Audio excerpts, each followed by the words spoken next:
printer. This is the 44-inch version of the 7900 model, and also physically identical to the 7890 and 9890 printers. So I'm going to show you how to clean the capping station, the wiper blade, the flushing box, and the bottom of the print head. You should clean the flushing box, the wiper blade, and the capping stations every few weeks to keep the print head clean. The print head cleaning is something that you would want to do if you're experiencing stubborn clogged nozzles or misfiring nozzles or smears on the paper.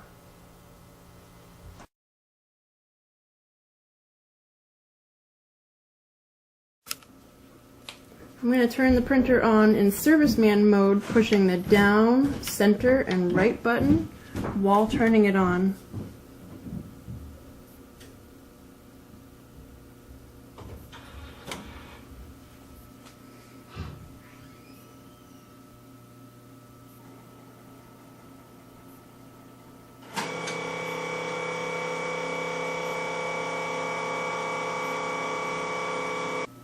Now I'm going to push the menu button, scrolling down to maintenance, and I scroll down to the wiper exchange. I hit the menu button to select, and I hit OK, enter to start. And what this is going to move the print head out of the locked position on the right hand side. So now when it says this, I'm going to unplug the printer's power.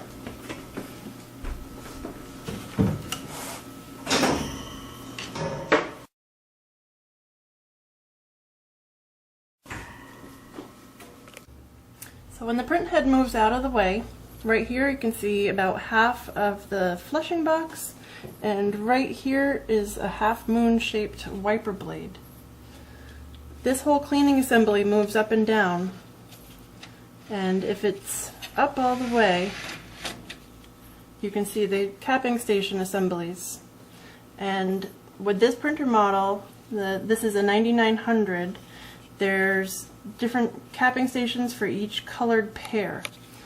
So I'm going to take a foam swab with a little bit of piezo flush, and I'm going to wipe in the capping station, which has a raised rubber rim to seal on each section of the print head.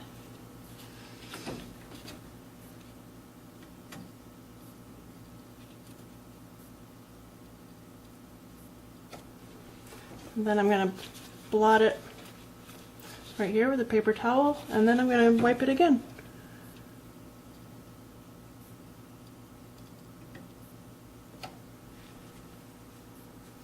And then you'll want to repeat that with all of the capping station, and then lower this back down.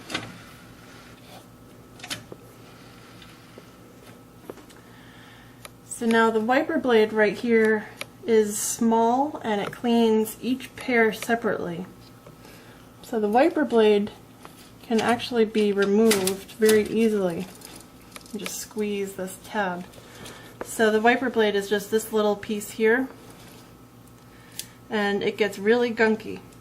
So it's actually really good to replace this whole wiper blade assembly every 6 months to a year, and the part is probably less than $15. So to put it back in,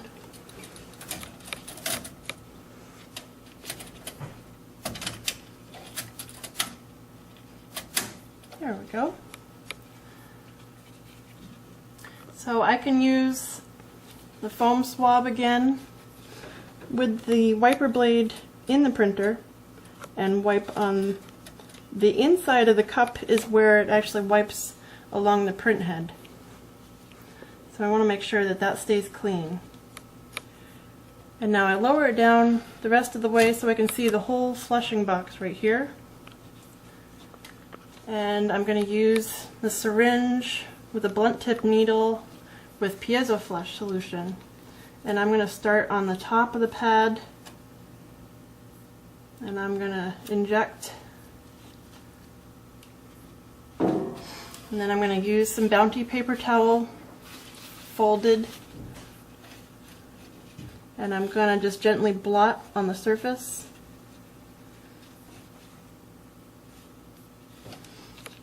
And then I'll fold it over and I'll use another part of the paper towel. So the important thing here is to get the gunk off the pad so that ink can flow through during cleaning cycles. And you want to be able to see the metal screen on the top of the pad. And you can repeat, add some more piezo flush if necessary.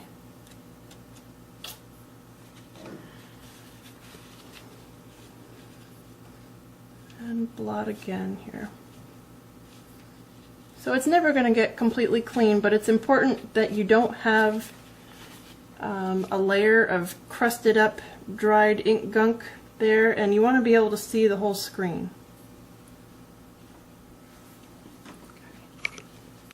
I'm going to demonstrate how to clean the bottom of the print head of this 9900. We have a couple sheets of Bounty paper towel, piezo flush solution, and a syringe with a blunt tip needle. So to open the piezo flush, remove the top and pull the silicone plug out. Now using the needle, and draw some fluid out. And then put that aside so it doesn't spill. So with the Bounty paper towel, there's a textured side and a smooth side, and I want to use the smooth side on the bottom of the print head. So I'm going to fold it twice, like so, and then I'm going to moisten the paper towel so that it's wet with piezo flush but not dripping.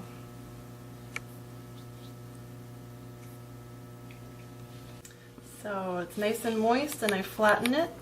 The print head is traveling in this raised channel right below the paper rollers, and so I'm going to position it right here and flatten it with the back of my fingers. Especially important to have this end flattened so that the print head can slide over without getting jammed. So you want to slide over easily, and if it gets jammed or if there's resistance, then don't force it. Move the print head off and flatten the paper towel and try again. So now I'm going to slide the print head over the paper towel, and I can see the other side here, so I know that the print head is over the entire paper towel and it's not jammed up underneath. What I'm going to do now is raise up the two sides of the paper towel, and I'm pulling back and forth gently like shining a shoe, and I'm wiping the bottom surface of the print head. So after a couple times I put the paper towel down, I slide the print head off, and this was what was on the surface of the print head, and I want to make sure that the paper towel is still intact and I didn't lose a chunk under the print head, which would certainly cause problems. So that's how to maintain your printer.